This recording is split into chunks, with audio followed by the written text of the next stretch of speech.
8월 8일 주일 새벽입니다.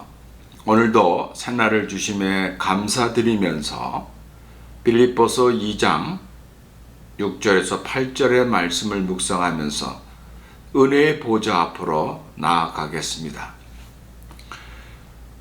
그는 근본 하나님의 본체시나 하나님과 동등됨을 취할 것으로 여기지 아니하시고 오히려 자기를 비어 종의 형체를 가지사 사람들과 같이 되셨고 사람의 모양으로 나타나사 자기를 낮추시고 죽기까지 복종하셨으니 곧 십자가에 죽으심이라. 아멘. 우리 함께 기도하시겠습니다. 은혜가 풍성하신 하나님 아버지, 오늘은 주일 새벽입니다. 주일 새벽에 저희들을 깨워주심을 진심으로 감사드리며 저희들이 첫 마음과 첫 생각이 주님만을 바라보게 하여 주옵소서. 첫 음성이 주의 말씀이여 감사하고 첫 고백이 주님을 향한 감사의 고백이어서 진심으로 감사를 드립니다. 오늘 거룩한 주일 모든 예배 가운데 하나님의 풍성한 은혜가 넘치기를 기도합니다. 또한 자기만을 생각하는 이 이기적인 세상에서 우리를 위해 이 땅에 오시어 십자가에 달려 돌아가신 예수 그리스도를 바라보고 우리 주님께서 살아가신 그 삶을 우리도 따라 살아감으로 날마다 주님 앞에서 무릎을 꿇는 겸손한 자로 주님이 보여주시는 온전한 순종의 삶을 살아갈 수 있도록 인도하여 주옵소서. 예수님의 이름으로 기도합니다. 아멘. 우리 함께 찬양하시겠습니다. 516장 옳은 길을 따르라 주의 옳은 길 따르라 의에게. 516장 우리 함께 찬양하겠습니다.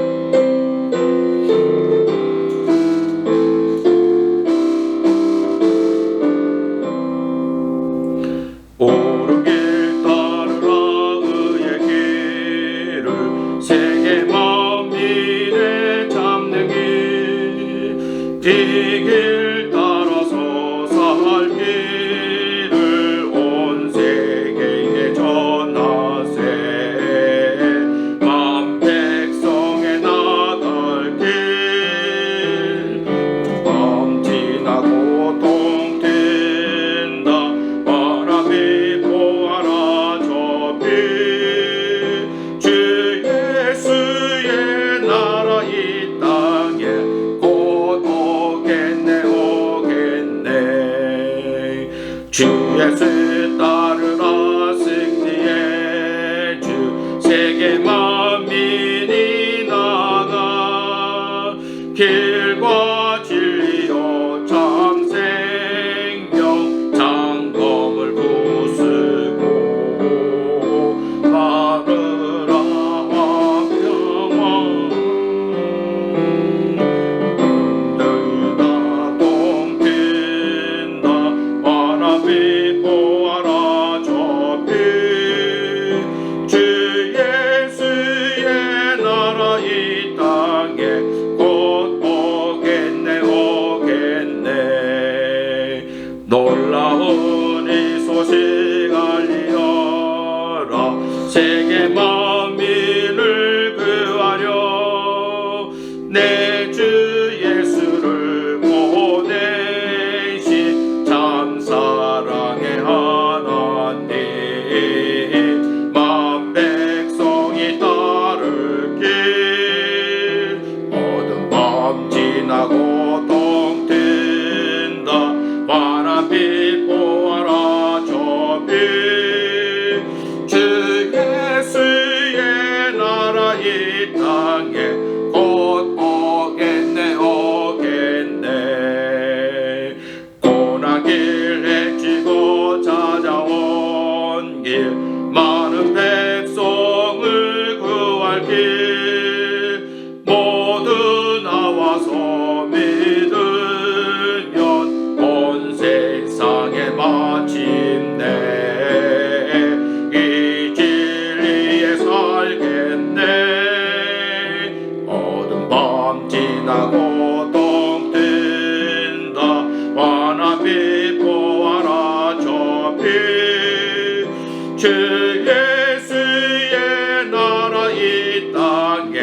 곧 오겠네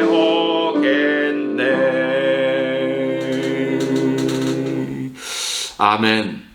하나님 말씀입니다. 이사야서 59장 1절에서부터 21절 말씀까지 우리 함께 읽겠습니다.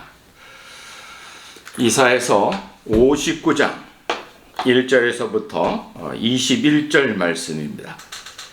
여호와의 손이 짧아 구원하지 못하심도 아니요 귀가 둔하여 듣지 못하심도 아니라 오직 너희 죄악이 너희와 너희 하나님 사이를 갈라놓았고 너희 죄가 그의 얼굴을 가리워서 너희에게서 듣지 않으시게 함이니라. 이는 너희 손이 피해 너희 손가락이 죄악에 더러워졌으며 너희 입술은 거짓을 말하며 너희 혀는 악독을 내밀어 공의대로 소송하는 자도 없고 진실하게 판결하는 자도 없으며 험한 것을 의뢰하며 거짓을 말하며 악행을 잉태하여 죄악을 낳으며 독사의 악을 품으며 거미줄을 짜나니 그 알을 먹는 자는 죽을 것이요 그 알이 밟힌즉 터져서 독사가 나올 것이니라. 그 짠 것으로는 옷을 이룰 수 없을 것이요 그 행위로는 자기를 가릴 수 없을 것이며 그 행위는 죄악의 행위라. 그 손에는 포악한 행동이 있으며 그 발은 포악하기에 빠르고 무지한 피를 흘리기에 신속하며 그 생각은 악한 생각이라. 황폐와 파면이 그 길에 있으며 그들은 평강의 길을 알지 못하며 그들이 행하는 곳에는 정의가 없으며 굽은 길을 스스로 만드나니 무릇 이 길을 밟는 자는 평강을 알지 못하느니라. 그러므로 정의가 우리에게서 멀고 공의가 우리에게서 미치지 못한즉 우리가 빛을 바라나 어두움뿐이요 밝은 것을 바라나 캄캄한 가운데 행함으로 우리가 맹인같이 담을 더듬으며 눈 없는 자같이 두루 더듬으며 낮에도 황혼 때 같이 넘어지니 우리는 강장한 자 중에서도 죽은 자 같은지라. 우리가 곰같이 부르짖으며 비둘기같이 슬피 울며 정의를 바라나 없고 구원을 바라나 우리에게서 멀도다. 이는 우리의 허물이 주 앞에 심히 많으며 우리의 죄가 우리를 쳐서 증언하오니 이는 우리의 허물이 우리와 함께 있음이니라. 우리의 죄악을 우리가 아나이다. 우리가 여호와를 배반하고 속였으며 우리 하나님을 따르는 데서 돌이켜 포악과 폐악을 말하며 거짓을 마음에 잉태하여 나으니 정의가 뒤로 물리침이 되고 공의가 멀리 섰으며 성실이 거기에 엎드러지고 정직이 나타나지 못하는도다. 성실이 없으므로 악을 떠나는 자가 탈취를 당하는도다. 여호와께서 이를 살피시고 그 정의가 없는 것을 기뻐하지 아니하시고 사람이 없음을 보시고 중재자가 없음을 이상히 여겼었으므로 자기 팔로 스스로 구원을 베푸시고 자기의 공의를 스스로 의지하사 공의를 갑옷으로 삼으시며 구원을 자기의 머리에 써서 투구로 삼으시며 보복을 속옷으로 삼으시며 열심을 입어 겉옷으로 삼으시고 그들의 행위로 갚으시되 그 원수에게서 분노하시며 그 원수에게 보응하시며 섬들에게 보복하실 것이라. 서쪽에서 여호와의 이름을 두려워하겠고 해돋는 곳에서 그의 영광을 두려워할 것은 여호와께서 그 기운에 몰려 급히 흐르는 강물같이 오실 것이미로다. 여호와의 말씀이니라. 구속자가 시온에 임하며 야곱의 자손이 가운데서 죄과를 떠나는 자에게 임하니라. 여호와께서 이르시되 내가 그들과 세운 나의 언약이 이러하니 곧 내 위에 있는 나의 영과 내 입에 둔 나의 말이 이제부터 영원하도록 내 입에서와 내 후손의 입에서와 내 후손의 후손의 입에서 떠나지 아니하리라 하시니라. 여호와의 말씀이니라. 아멘. 본문이 좀 깁니다.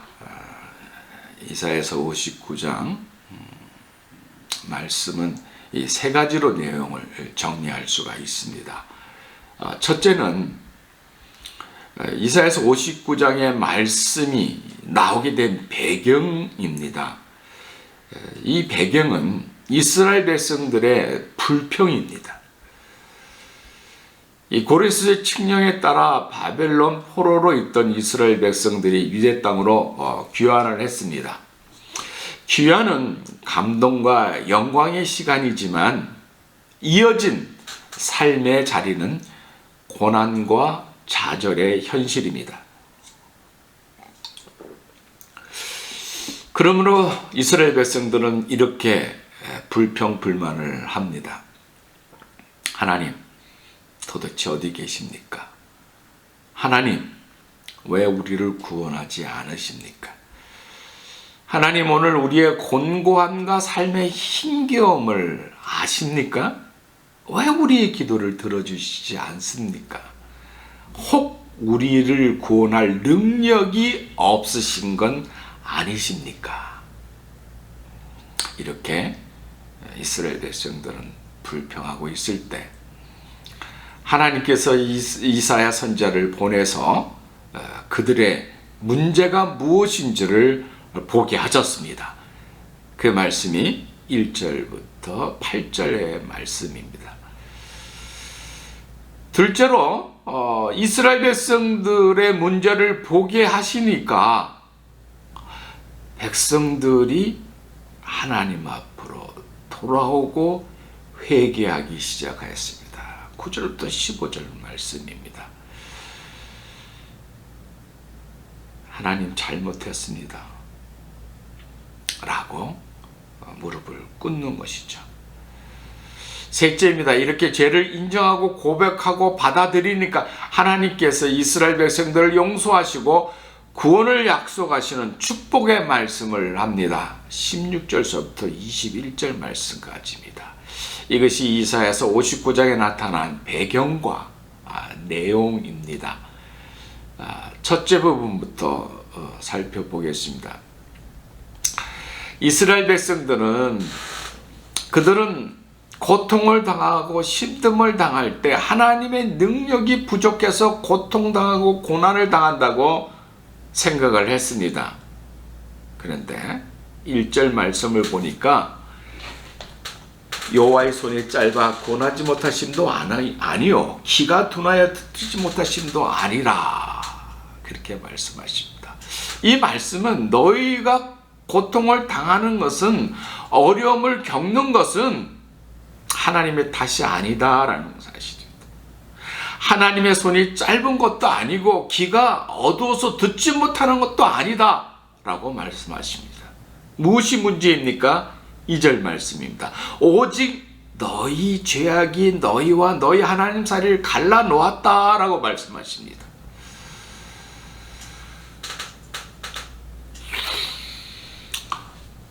한마디로 하나님 잘못함이 없다라는 사실이죠.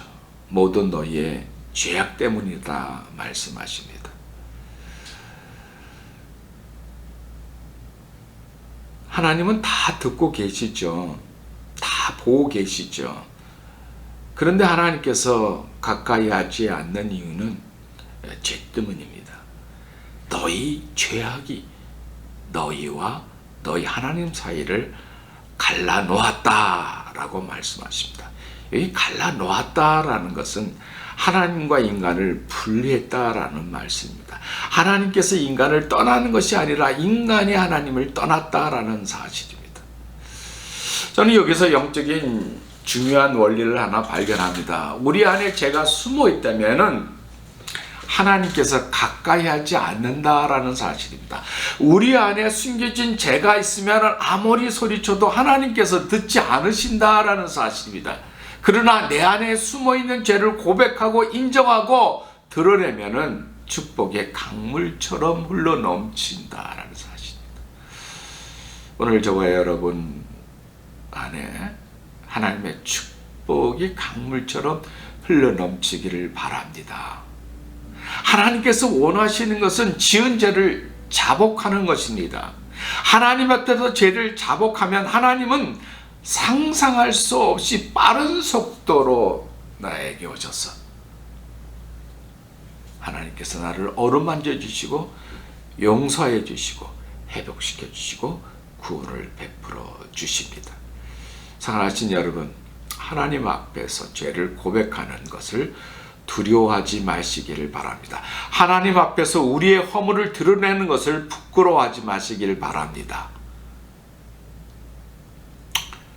저는 오늘 이사야가 이스라엘 백성들의 그 문제점을 말하면서 가장 인상적인 구절이 3절입니다. 이 3절 말씀을 보면은 이는 너희의 손이 피해 너희 손가락이 죄악에 더러워졌으며 라고 말씀하십니다. 하나님께 제물을 드리는 손에 피가 가득하다라는 사실입니다. 3절 중반절 말씀입니다. 너의 입술은 거짓을 말하며 너의 혀는 악독을 내밀어. 표현을 바꾸면 이런 말씀이죠. 입에서 냄새가 나는 거예요. 하나님 사랑합니다. 그런데 그 입에서 악독이 푹푹 풍겨 나오는 것입니다. 손에 피를 묻힌 채 입에는 악독이 풍겨 나오는데 원인은 자기에게 있는데 이스라엘이 이렇게 고난을 당하고 아무리 기도해도 그 기도를 들어주시지 않더라. 그것은 하나님의 능력이 없기 때문이다 라고 생각하는 이스라엘 백성들의 문제점을 지적하고 있습니다. 이스라엘의 문제점을 4절에서 또 한 번 이렇게 지적합니다. 공의대로 소송하는 자도 없고 진실하게 판결하는 자도 없으며. 이 말씀은 공의도 사라지고 진실도 사라져 버렸다는 말씀입니다. 다른 말로 바꾸면 법이 무너져 버렸다라는 사실입니다. 법이 무너지고 공의가 사라진 것, 왜 그렇습니까? 하나님을 두려워하는 마음이 없기 때문에 거기에 법이 살아있을 수 없다라는 사실입니다. 법이 무너지니까 그 다음에 오는 것은 허망한 것을 의지하는 것, 그거밖에 없는 것입니다. 그래서 4절에 이렇게 말씀합니다. 4절 하반절입니다. 거짓을 말하며 악행을 잉태하며 죄악을 낳으며. 법대로 안 되니까 부정한 수단을 쓸 수밖에 없는, 뇌물을 먹이게 되고 사기를 동원할 수밖에 없는 그런 현실을 맞이하게 되더라라는 사실입니다. 이러한 이사야 선지자의 문제점을 지적했을 때 이스라엘 백성들은 하나님께 회개하고 무릎을 꿇고 자복을 하는 모습을 보여줍니다. 9절에서부터 15절 상반절인데요. 9절에서는 공평이 우리에게 멀리, 무슨 말씀입니까? 이스라엘 백성들이 깨닫고 이제 시선을 돌려서 하나님께 고백을 시작합니다. 10절 말씀 보십시오. 우리가 소경같이 담을 더듬으며 눈 없는 자같이 두루 더듬으며 낮에는 황후떼같이 넘어지니 우리는 강자한 중에서도 죽은 자 같으니라. 여기서 발견되는 단어가 있습니다. 좋은데요. 1절서부터 8절까지는 너희가 라고 책망하던 선지자가 우리가 이렇게 얘기를 합니다. 12절도 보십시오.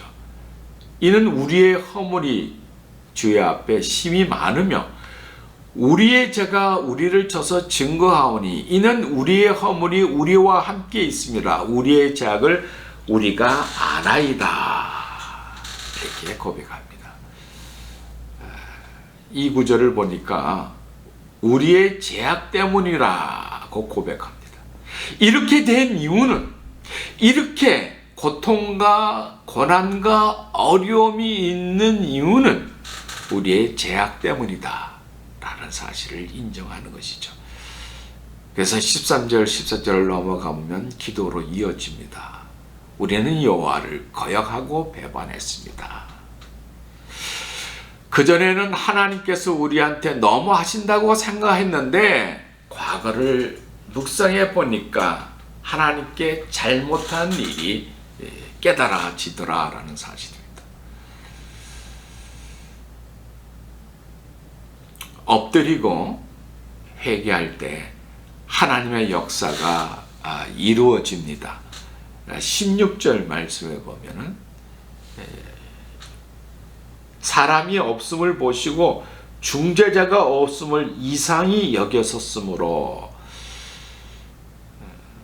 말하자면 이스라엘의 죄를 대신 짊어져 주고 해야 할 만한 중재자가 없다라는 말씀입니다. 그럼 어떻게 해야 되는 것이죠? 하나님이 직접 나설 수밖에 없습니다. 그래서 16절 중반절을 보시면은 이렇게 말씀합니다. 자기 팔로 스스로 구원을 베푸시며 자기의 공의를 스스로 의지하사. 여기서 자기가 누구입니까? 하나님이십니다.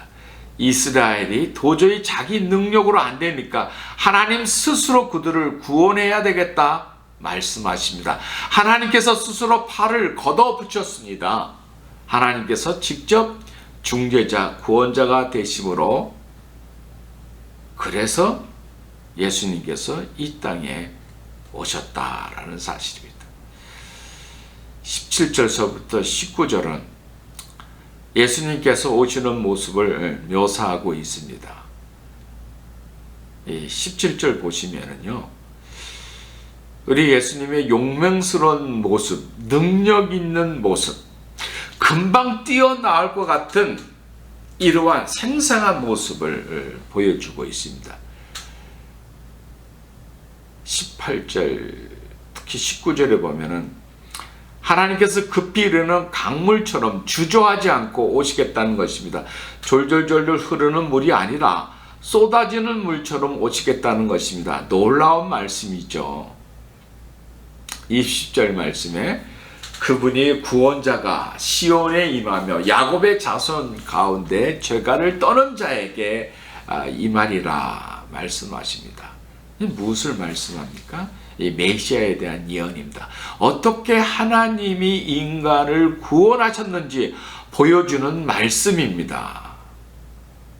또한 그것이 빌립보에서 이렇게 말씀하십니다. 그분은 본래 하나님의 본체시나 하나님과 동등됨을 취하지 아니하시고 오히려 자신을 비워 종의 형체를 가져 사람의 모양이 되셨다. 이분이 예수님이십니다. 우리는 여기서 다음과 같은 것을 정리할 수가 있습니다. 회개하면, 자복하면, 하나님께로 돌아오면 회복과 축복이 온다. 하나님은 시온을 잊지 아니하시고 야곱의 자손을 잊지 않으신다. 이것이 하나님의 약속과 언약입니다. 하나님의 약속은 손해를 봐도 바꿔지지 않습니다. 불리해도 바꿔지지 않습니다. 21절에 하나님의 약속이 있습니다. 하나님께서는 내가 그들과 세운 나의 언약이 이러하니 라고 선포합니다. 하나님은 스스로 언약을 파괴하시지 않습니다. 하나님께서 하신 언약은 반드시 꼭 이루어지십니다. 우리가 기억해야 할 사실입니다. 21절 중반절에 내 위에 있는 나의 영과 내 입에 둔 나의 말이 이제부터 영원토록 내 입에서와 내 후손의 입에서와 내 후손의 후손의 입에서 떠나지 아니하리라 말씀합니다. 우리만 구원받는 것이 아니라 우리 자식도 구원을 받을 것입니다. 대대로 이 약속을 신뢰하는 사람들을 구원하실 것입니다. 하나님은 반드시 이 약속을 지킬 것이었습니다. 할렐루야. 그렇기 때문에 회개하고 하나님께로 돌아오는 사람은 소망이 있습니다. 하나님께서는 반드시 자기 백성들을 축복하시고 구원을 베풀어 주실 것입니다. 오늘 이 말씀을 마음속에 담고 또한 승리하는 삶 되기를 간절히 원합니다. 기도하겠습니다. 신실하신 하나님, 약속을 지켜주시는 주님, 주님의 승리의 멸관을 가지고 회복의 은총을 베풀어 주시옵소서. 오늘 이 말씀이 우리들의 마음속에 아로서이게 하여 주시고 우리 성도들에게 들어와 후회 없는 삶을 살아가게 하여 주시옵소서. 예수님의 이름으로 기도합니다. 아멘. 이제 계속해서 여러분 기도하실 때 교회의 기도 제목, 그리고 선교를 위한 기도, 또 우리 환우들을 위한 합심 기도를 해주시기를 원합니다. 그리고 여러분의 각자 기도 제목을 가지고 하나님께 올려드리며 참 귀한 응답, 또 성령 충만함으로 덧입는 시간 되기를 바랍니다. 기도하시겠습니다.